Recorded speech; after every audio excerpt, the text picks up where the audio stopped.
Hello बच्चों, आज हम जा रहे हैं पॉजिटिव टेंस के एक्टिव एंड पैसिव वॉइस के बारे में पढ़ना। ठीक है,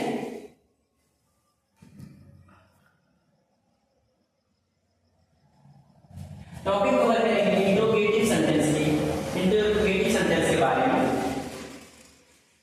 इंट्रोगेटिव सेंटेंस का एक्टिव वॉइस का फार्मूला क्या होता है एंड पैसिव वॉइस का फार्मूला क्या होता है, और उसके एग्जांपल भी इस टॉपिक में हम देखेंगे।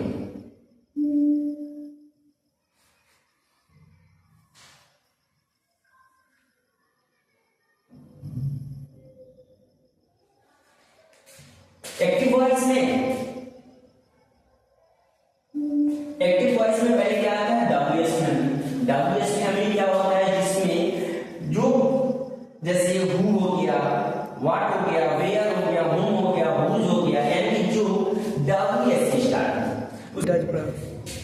अगर सब्जेक्ट प्लूरल है तो किसका यूज करना है, डू का यूज करना है। अगर सब्जेक्ट सिंगुलर है किसका यूज करना है, डज का यूज करना है।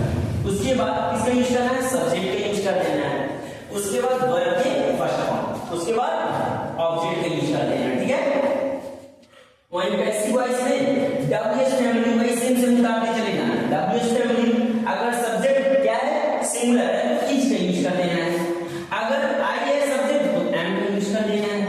अगर सब्जेक्ट प्लूरल है तो आर का यूज कर देना है। ठीक है, उसके बाद क्या करना है, ऑब्जेक्ट का यूज करना है।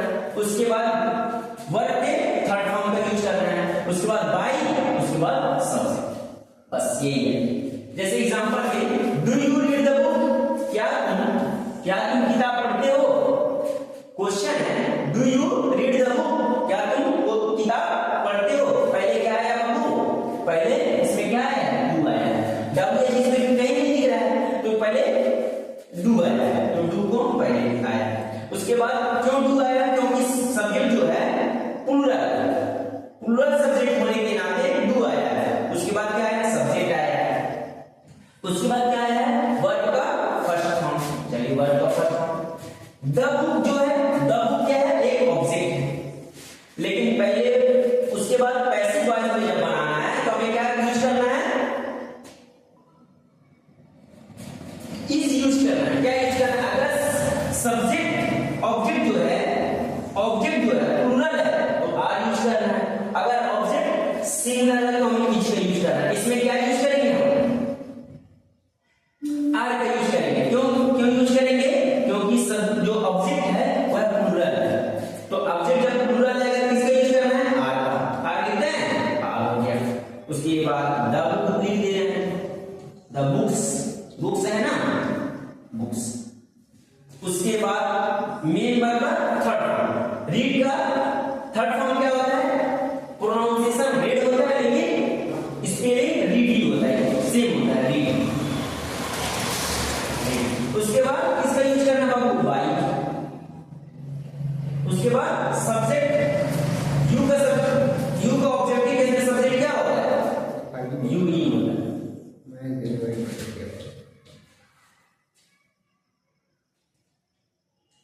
उसके बाद इसमें क्या करना है, पहले क्या आया है, डज आया है। Does the teacher love student.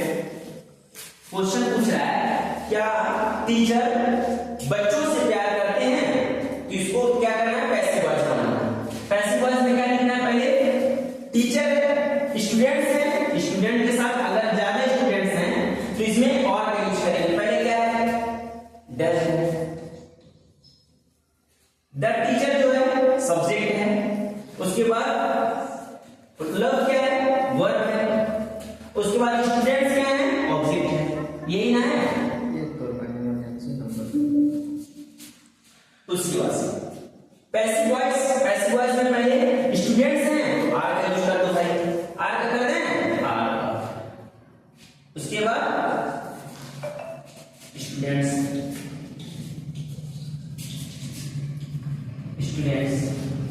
उसके बाद वर्ब का इसका यूज करना, वर्ब का थर्ड फॉर्म, लव का लव हो जाएगा। उसके बाद बाई। उसके बाद सब्जेक्ट कहां पर, द टीचर है, द टीचर लिख दो।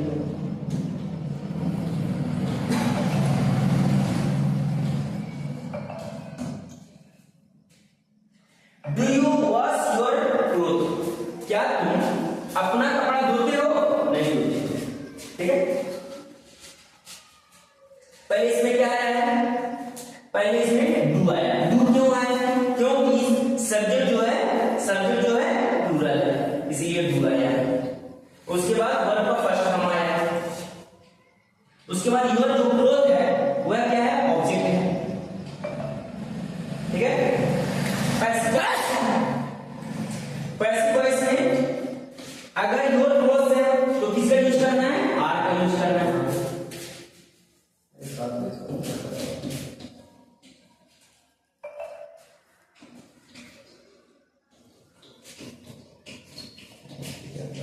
क्लोथ। उसके बाद क्या यूज करना है बाबू? वर्ब का थर्ड फॉर्म। वर्ब का थर्ड फॉर्म क्या है? वाज का वर्ब का थर्ड फॉर्म क्या हो जाएगा? वाज हो जाएगा। वाज हो जाएगा। उसके बाद क्या यूज करना है? बाय यूज करते हैं। उसके बाद सब्जेक्ट। सब्जेक्ट इसमें क्या है? यू का